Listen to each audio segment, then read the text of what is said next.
இந்த இடத்துல இன்னொரு விஷயத்தையும் விளங்கிக் கொள்ளுங்க. இப்போ பாருங்க, அல்லாஹ் சுப்ஹானஹு வ தஆலா இரவனுடைய கடைசி பகுதியில், இரவை 3 பகுதியாக்கினா 3வது பகுதியில் முதல் வானத்துக்கு இறங்கி வருகிறான். முதல் வானத்திற்கு இறங்கி வருகிறான். யாரும் மன்னிப்பு கேட்பவர் இருக்கிறாரா? நான் அவரை மன்னித்து விடுகிறேன். யாராவது துவா கேட்பவர்கள் இருக்கிறார்களா? நான் அவர்களுக்கு அவருடைய துவாவை அங்கீகரிக்கிறேன். தேவையை கேட்பவர்கள் இருக்கிறார்களா? நான் அவருடைய தேவையை நிறைவேற்றுகிறேன் அப்படின்னு ஹதீஸ் குதுஸில வருது. அல்லாஹ் தஆலா முதல் வானத்திற்கு இறங்கி வருகிறான் அப்படின்னு வருது. புரியுதா? முந்தைய காலத்திலையும் சில பேர், இப்போ இன்றைக்கு இந்த தௌஹீத் ஜமாத்துன்னு சொல்றாங்கல்ல, இவங்களும் இன்னைக்கு என்ன கொள்கையில் இருக்கிறாங்க, அதான் நம்ம விஷயத்தை இப்போ சொல்ல போறோம். இங்க பாருங்க, இவங்க என்ன செய்யறாங்க, அல்லாஹ் இறங்கி வருகிறான்னு சொல்லும் பொழுது அல்லாஹுடைய அல்லாஹ் இறங்குவதை மனிதர்கள் இறங்கி வர்றதுக்கு ஒப்பாக கற்பனை செய்யறாங்க. கற்பனை செய்து விட்டு அவங்க என்ன சொல்றாங்க, அப்ப அல்லாஹ் அரிசிலிருந்து முதல் வானத்துக்கு கீழே இறங்கி வர்றானா, அப்ப அரிசி இல்லை யார் இருப்பா? அல்லாஹ் அரிசில இருக்கேன்னு சொல்றான். ஹதீஸ் முதல் வானத்துக்கு இறங்கி வரான்னு சொல்லுது. அப்ப முதல் வானத்துக்கு இறங்கி வந்துட்டு அரிசில யார் இருப்பா? ஒரு கேள்வி. இரண்டாவது கேள்வி என்ன கேட்குறாங்க, உலகத்துல ஏதாவது ஒரு பகுதியில கண்டிப்பா இரவு வந்துகிட்டே இருக்கும். ஏன்னா ஒரு இடத்துல சூரியன் மறையுது, இன்னொரு இடத்துல உதிக்குது, மறையுது, உதிக்குது. நேரங்கள் என்பது கண்டிப்பா படிப்படியா ஒரு இடத்துக்கும் மாறிக்கிட்டே இருக்குது. அப்ப இரவினுடைய 3ல் ஒரு பகுதி என்பது கண்டிப்பா உலகத்துல எங்கேயாவது ஒரு இடத்துல இருந்துகிட்டே இருக்கும். அப்ப அல்லாஹ் தஆலா அரிஷை விட்டுட்டு மொத்தமா முதல் வானத்திலே இருந்துகிட்டே இருக்கிறானா, அதனால இந்த ஹதீஸை நாங்க ஏத்துக்க மாட்டோம் அப்படின்னு அவங்க மறுக்கிறாங்க. இப்ப இந்த விஷயத்தை நான் சொல்லும்போது உங்களுக்கு இன்னும் நல்லா புரியும். இவங்க ஏன் இப்படி அல்லாஹ் இறங்குகிறான் என்ற இந்த அல்லாஹ்வுடைய செயலுடைய சிஃபத்தை மறுக்கிறாங்க? எதன் அடிப்படையில் மறுக்கிறாங்க?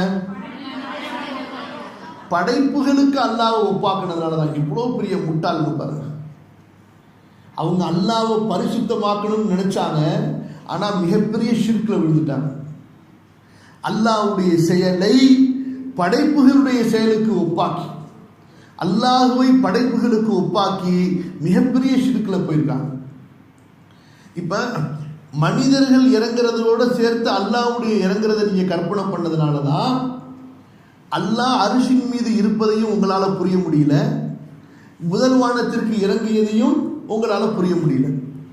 அல்லாஹ் அரிசின் மீது இருப்பதை மனிதன் கட்டிலின் மீது அமர்வதோடு அவங்க கற்பனை பண்றாங்க. அதனாலதான் ஒரு மனிதன் கட்டிலின் மீது அமர்ந்திருக்கின்ற நிலையில் அவன் கீழே இறங்கி வருவது அவனுக்கு முடியாது. அவன் 2 இடத்துல ஒரு இடத்துல தான் இருக்க முடியும்.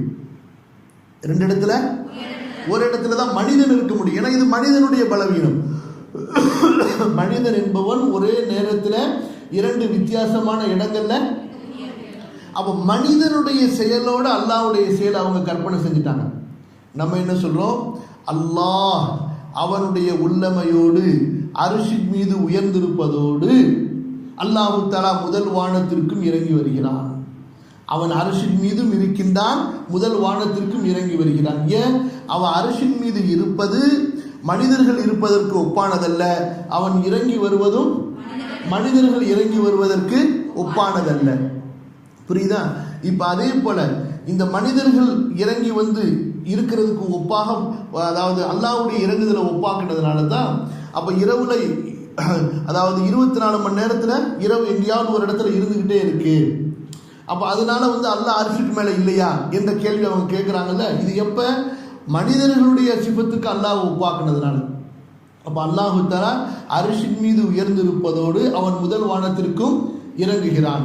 இந்த இரவு பகல் மாறி மாறி வருவதும் இரவு இருப்பதும் இது படைப்புகளுக்கு உள்ள ஒரு சிபத்துங்கிறது. இப்ப இந்த சூரியன் உதிக்குது, சந்திரன் வருதுல்ல, இதனால நம்முடைய வயசு தான் கூடுது குறையுது. புரியுதா? இது அல்லாஹ்வின் மாற்றத்தை ஏற்படுத்துமா? இந்த சூரியனுடைய சுழற்சிக்கும் இந்த சந்திரனுடைய சுழற்சிக்கும் அல்லாஹ் உட்பட்டவனா? இல்லை. அதாவது இது நமக்கு ஒரு நேரமாக சொல்லப்பட்டது. நமக்கு இது இந்த நேரத்துக்கு அப்பாற்பட்டவன் அல்லாஹ். அவனை போய் நேரத்துக்கு உட்பட்ட ஒரு மனிதனுடைய இறங்குதலுக்கு ஒப்பாக நீங்க எப்படி புரிஞ்சீங்க? புரிஞ்சா? இப்ப இந்த விஷயத்தை தான் நம்ம நல்லா கவனிக்கணும். அல்லாஹ்வுடைய சிஃபத்துகளை நாம் ஏற்றுக்கொள்ளும் பொழுது படைப்புகளுக்கு அவன் ஒப்பாகாதவனாக இருப்பதை போன்றே அவனுடைய ஒவ்வொரு இஸ்மும், அவனுடைய அந்த இஸ்மு குறிக்கக்கூடிய ஒவ்வொரு சிஃபத்தும், சொல்லுங்க, அல்லாஹ் எப்படி படைப்புகளுக்கு ஒப்பாகாதவனோ அது போன்று அவனுடைய ஒவ்வொரு இஸ்மும், அது போன்று அந்த இஸ்மு குறிக்கக்கூடிய ஒவ்வொரு சிஃபத்தும், அது போன்று அல்லாஹ்வின் பக்கம் சேர்க்கப்பட்ட ஒவ்வொரு செயலும், அந்த இது எல்லாமே படைப்புகளுடைய தன்மைகளுக்கு அப்பாற்பட்டவை, படைப்புகளுடைய. எனவே அல்லாஹு தஆலா எதையெல்லாம் தன் பக்கம் சேர்த்தானோ, அல்லாஹ்வுடைய தூதர் ஸல்லல்லாஹு அலைஹி வஸல்லம் எவற்றையெல்லாம் அல்லாஹ்வின் பக்கம் சேர்த்தார்களோ அவை எல்லாவற்றையும் நம்ம அப்படியே நம்பிக்கை கொள்றோம். புரியுதா? அதுல எதையும் நம்முடைய அறிவுக்கு உட்படுத்தி நாம் மறுக்க மாட்டோம். அந்த தன்மைகளை, செயல்களை, அந்த பெயர்களை படைப்புகளுடைய தன்மைகளுக்கு நாம் ஒப்பாக்க மாட்டோம். புரியுதா? அந்த தன்மைகளில் எதையும் நமக்கு புரியல என்பதற்காக வேண்டி மறுக்கவும் மாட்டோம். அல்லாஹ்வுடைய சிஃபத்துல எந்த சிஃபத்தை நம்முடைய அறிவால் புரிந்து கொள்ள முடியவில்லையோ, இப்போ உதாரணத்துக்கு இப்போ நான் உங்களுக்கு ஒரு விளக்கம் சொன்னேன், அல்லாஹ் முதல் வானத்திற்கு இறங்குகிறான்ங்கிற அந்த ஹதீஸை சொல்லி அதை எப்படி மறுக்கிறாங்க, அதை எப்படி மறுக்கக்கூடாது, அது சரியானது தான், அல்லாஹ் இறங்குகிறான் என்பது உண்மை, அல்லாஹ் அர்ஷுக்கு மேலே இருக்கிறான் என்பது உண்மை. எப்படி அல்லாஹ் தஆலா அர்ஷுக்கு மேலே உயர்ந்திருப்பதை நம்முடைய இந்த அறிவை கொண்டு புரிந்து கொள்ள முடியாதோ அதுபோன்று அல்லாஹ் முதல் வானத்திற்கு இறங்குகிறான் என்பதையும் நம்முடைய இந்த அறிவை கொண்டு முழுசா புரிந்து கொள்ள முடியாது. அவனுடைய சிஃபத்துக்கு ஏற்ப நம்ம இதை நம்பிக்கை கொள்ளணும் என்பதாக நான் உங்களுக்கு விளக்க சொல்றேன். இதுவும் உங்களுக்கு புரியலையா, நம்பிக்கை கொண்டோம் என்றுதான் நீங்க சொல்லணும். என்ன செய்யணும்? அல்லாஹ்வுடைய சிஃபத்தை பற்றி அறிஞ்ச ஒரு அறிஞர் உங்களுக்கு அல்லாஹ்வுடைய சிஃபத்தை சொல்றார். சொல்றதுக்கு பிறகும் அந்த சிஃபத்தை நீங்க புரிய முடியாத அளவுக்கு பலவீனமா இருக்கிறீங்க. அப்ப எனக்கு புரியல, அதனால நான் இதை ஏத்துக்க மாட்டேன், அப்படி மறுக்கலாமா? இதனுடைய விளக்கத்தை அல்லாஹ்ட்ட விட்டுறணும், புரிஞ்சவங்கள்ட்ட விட்டுறணும். நான் அல்லாஹுவையும் அல்லாஹ் தன்னை எப்படி வர்ணித்தானோ அந்த வர்ணனைகளையும் நான் நம்பிக்கை கொண்டேன். முடிஞ்சிச்சு, ஈமான் சலாமத்தாயிடும். அப்ப ஒரு விஷயம்,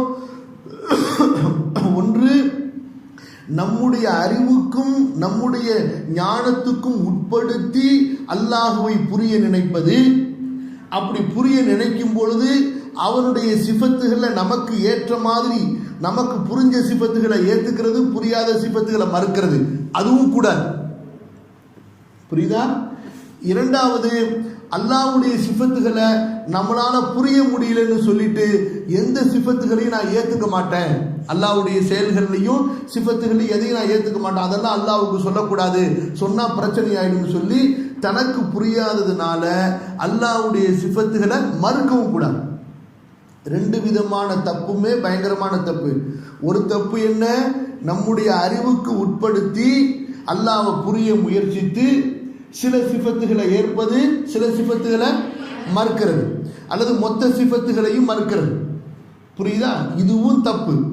இல்ல எனக்கு இந்த சிஃபத்துகளை புரிய முடியல என்று காரணத்தை கூறி சிஃபத்துகளை அல்லாஹ்வுக்கு சொல்றதுனால படைப்புகளுக்கு அவன் ஒப்பாயிடுறான் என்பதாக சொல்லி சிஃபத்துகளை மறுப்பதும் தப்பு. புரியுதா? அப்ப நம்ம என்ன நிலைப்பாட்டில் இருக்கணும்?